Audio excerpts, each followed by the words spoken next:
Nah,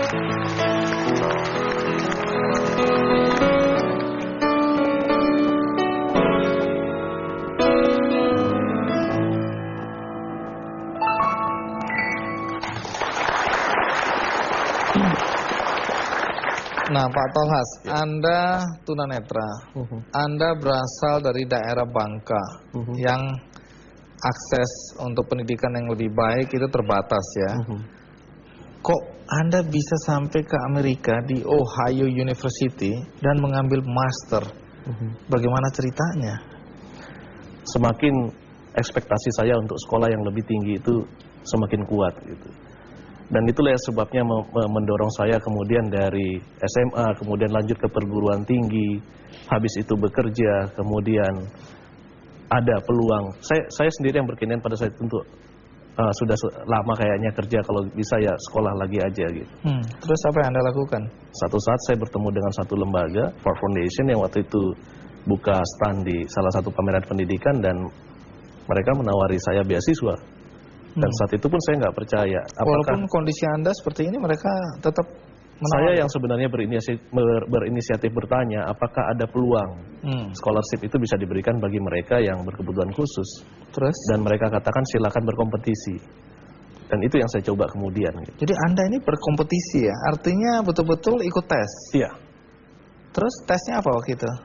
Dimulai dari tes administratif, jadi kita harus isi form dan memasukkan file-file dokumen biasa, ijazah dan lain-lain. Kemudian kami setelah lulus kita harus masuk ke tahap 2, di mana kita harus mengisi, membuat esai tepatnya untuk 20 halaman pertanyaan.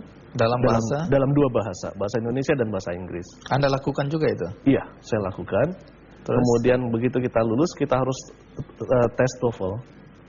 Kemudian setelah tes TOEFL lulus, kemudian kita harus maju ke tahap seleksi dengan panelis, yang isinya adalah juri dari pendidik, dosen-dosen, dan kita harus mempertahankan esai kita di depan mereka. Di situ Anda tidak diperlakukan khusus? Tidak. Jadi dianggap sama dengan mereka yang bisa melihat? Yang berbeda yang saya ingat adalah bahwa teman-teman kandidat lain membawa buku tebal-tebal masuk ke ruangan. Saya tidak bawa apa-apa.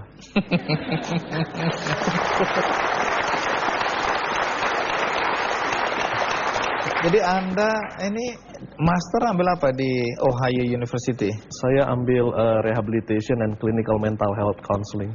Belajar apa itu? Yang pertama sekali kami belajar tentang bagaimana menangani kasus-kasus kejiwaan dalam konteks terapi konseling. Kemudian juga belajar tentang bagaimana mendampingi mereka yang berkebutuhan khusus untuk memiliki akses pada pekerjaan. Apakah di tempat Anda belajar di Amerika itu juga ada tunanetra yang di kampus, belajar di kampus? Kebetulan untuk departemen saya, saat itu saya sendiri yang tunanetra.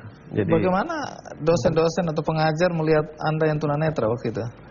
Yang menarik adalah bahwa ketika mereka tahu mereka akan menerima seorang yang tunanetra, hal yang pertama yang mereka lakukan adalah assessment. Untuk melihat apa sih sebenarnya yang menjadi kebutuhan khusus saya ketika belajar. Jadi mereka mulai identifikasi, oh dia butuh laptop yang ada screen readernya. Oke, dia butuh ketika dosen menerangkan dengan menggunakan PowerPoint, berarti PowerPoint itu harus sampai ke tangan saya sebelum kelas dimulai. Harus ada akses khusus kepada dosen yang memungkinkan saya memperoleh materi dengan cepat. Jadi, dan kemudian yang menarik adalah ketika memang dosen mempertanyakan, bagaimana cara saya bisa mengakomodir kamu? Dan